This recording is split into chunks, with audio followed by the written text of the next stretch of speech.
The movement for the restoration of the Ten Commandments of God was a breakaway religious movement from the Roman Catholic Church founded by Credonia, Wirinda, Joseph Kiwatia and Bitate in Uganda. It was formed in the late 1980s after Wirinda, a brewer of banana beer, and Kiwatia, a politician, claimed that they had visions of the Virgin Mary. The five primary leaders were Joseph Kiwatia, Joseph Kazipureri, John Kamagara, Dominic Kataribabo, and Credonia Wirinda. In early 2000, followers of the religious movement perished in a devastating fire, a series of poisonings and killings that were either a group suicide or an orchestrated mass murder by group leaders after their predictions of the apocalypse failed to come about. In their coverage of that event, BBC News and the New York Times referred to the movement as a doomsday cult. Beliefs. The goals of the movement for the restoration of the Ten Commandments of God were to obey the Ten Commandments and preach the word of Jesus Christ. They taught that to avoid damnation in the apocalypse, one had to strictly follow the commandments. The emphasis on the commandments was so strong that the group discouraged talking, for fear of breaking the ninth commandment, "Thou shalt not bear false witness against thy neighbor," and on some days communication was only conducted in sign language. Fasts were conducted regularly, and only one meal was eaten on Fridays and Mondays. Sex was forbidden, as was soap. Movement leaders declared that the apocalypse would occur in the year 2000. The group had a strong emphasis on an apocalyptic end time, highlighted by their booklet A Timely Message from Heaven, The End of the Present Time. New members were required to study it and be trained in its text, reading it as many as 6 times. They also taught that the Virgin Mary had a special role in the end, and that she also communicated with their leadership. They held themselves akin to Noah's Ark, a ship of righteousness in a sea of depravity. The movement developed a hierarchy of visionaries, topped by Wirinda. Behind them were former priests who served as theologians and explained their messages.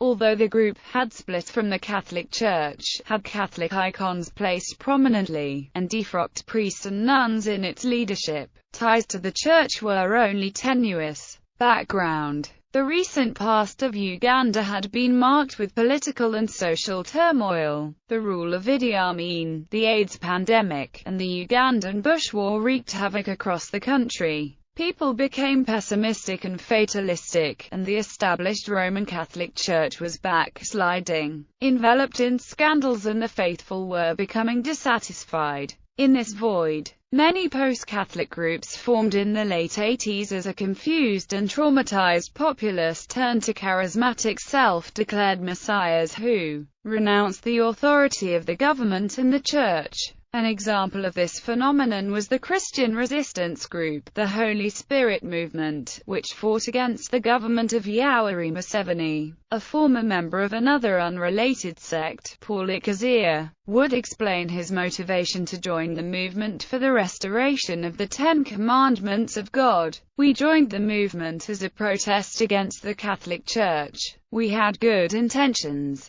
The church was backsliding, the priests were covered in scandals, and the AIDS scourge was taking its toll on the faithful. The world seemed poised to end." History. Founding. The earliest origins of the movement have been traced back to Credonia Wirinda's father Paolo Kashaku. In 1960 he claimed to have had a vision of his deceased daughter Evangelista, who told him that he would have visions of heaven. This prediction passed in 1988, when he saw Jesus Christ, the Virgin Mary, and Saint Joseph. His daughter Credonia also had similar visions and was involved in a virgin cult. In 1989 Kashaku instructed her to spread the message across Uganda on the orders of the Virgin Mary. In that year she would meet Joseph Kiwatia and tell him of their communications. Joseph Kiwatia claimed to have had a vision of the Virgin Mary in 1984. Credonia Murinda also had a similar vision in a cavern near Kiwatia's house in Arwashamere, Uganda. In 1989 the two met and formed the Movement for the Restoration of the Ten Commandments of God, with the mission to spread the Virgin's message about the apocalypse. The group grew rapidly and also attracted several defrocked Catholic priests and nuns who worked as theologians, rationalizing messages from the leadership. Two of the arrivals were the excommunicated priests Paul Ikazia and Dominic Kataribabo. Middle years the sect grew in importance with the arrival of Dominic Kataribabo, a respected and popular priest with a PhD from a university in the United States. In order to obtain more funds for the increasing number of disciples, Kiwatia sold his three other properties, car and milling machines. By the late 1990s, the church had grown into a thriving community, set in pineapple and banana plantations. Members lived communally on land bought by pooling the profits from their property, which they sold when they joined the movement. Murinda claimed to receive messages from the Virgin Mary through a hidden telephone system that communicated through everyday objects. In western Uganda they built houses for recruitment, indoctrination and worship, and a primary school. The year 2000 was settled on as the final, compelling date for the sect's predictions of the apocalypse. In 1992 the group was ordered out of Arwashamere by village elders, and moved to Kanungu district, where Murinda's father offered an extensive property for their use.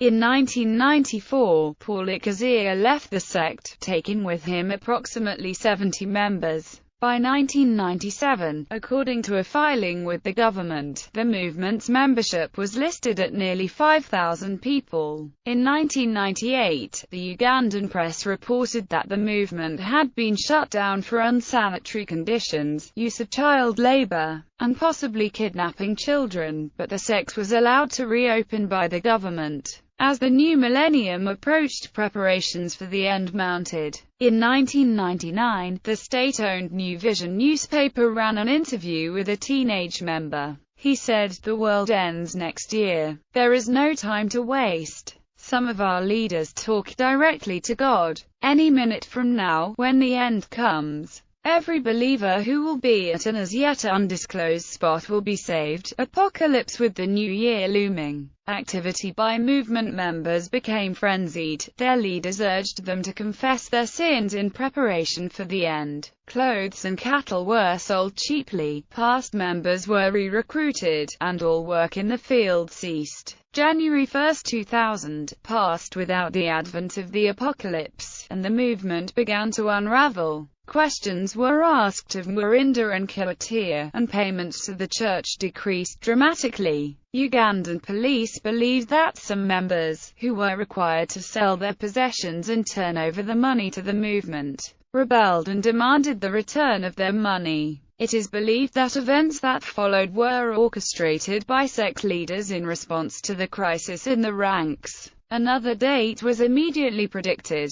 March 17, 2000 was the new end of the world, a doomsday they said would come, with ceremony and finality, according to the New York Times. The movement held a huge party at Kanungu, and roasted 3 bulls and drank 70 crates of soft drinks. On the 17th, group members arrived at their church in Kanungu to pray and sing. Minutes later nearby villagers heard an explosion, and the building was gutted in an intense fire that killed all 530 in attendance, including dozens of children. The windows and doors of the building had been boarded up. The 5 principal cult leaders, Joseph Kiwatia, Joseph Kasaporeri, John Kamagara, Dominic Kataribabo, and Credonia Murinda, were assumed to have died in the fire. The fire alerted the Ugandan authorities to what had been occurring in the movement. Several days before, movement leader Dominic Kataribabo was seen buying 50 liters of sulfuric acid, which may have started the fire. Another party was planned for the 18th, which officials believed sect leaders had announced in order to mislead authorities as to their plans. 4 days after the church fire, police investigated movement properties and discovered hundreds of bodies at sites across southern Uganda. 6 bodies were discovered sealed in the latrine of the Kanungu compound, as well as 153 bodies at a compound in Buhunage. 155 bodies at Dominic Babo's estate at Rugazi, where they had been poisoned and stabbed, and another 81 bodies lay at leader Joseph Murinda's farm. Forensics investigations indicated that they had been murdered weeks before the church inferno. Aftermath. Other than the individuals who died in the fire, medical examiners determined that the majority of dead sect members had been poisoned. Early reports suggested that they had been strangled based on the presence of twisted banana fibers around their necks. After searching all sites, the police concluded that earlier estimates of nearly 1,000 dead had been exaggerated, and that the final death toll had settled at 778. After interviews and an investigation were conducted, the police ruled out a cult suicide, and instead consider it to be a mass murder conducted by movement leadership. They believe that the failure of the doomsday prophecy led to a revolt in the ranks of the sect, and the leaders set a new date with a plan to eliminate their followers. The discovery of bodies at other sites, the fact the church had been boarded up, the presence of incendiaries, and the possible disappearance of sect leaders all point to this theory. Additionally, witnesses said the movement leadership had never spoken of mass suicide when preparing members for the end of the world. The Ugandan government responded with condemnation. President Yoweri Museveni called the event a mass murder by these priests for monetary gain. Vice President Dr. Speciosa Wandera Kazabwa said these were callously, well-orchestrated mass murders perpetrated by a network of diabolic, malevolent criminals masquerading as religious people, although it was initially assumed that the 5 leaders died in the fire. Police now believe that Joseph Kawuta and Credonia Murinda may still be alive, and have issued an international warrant for their arrest.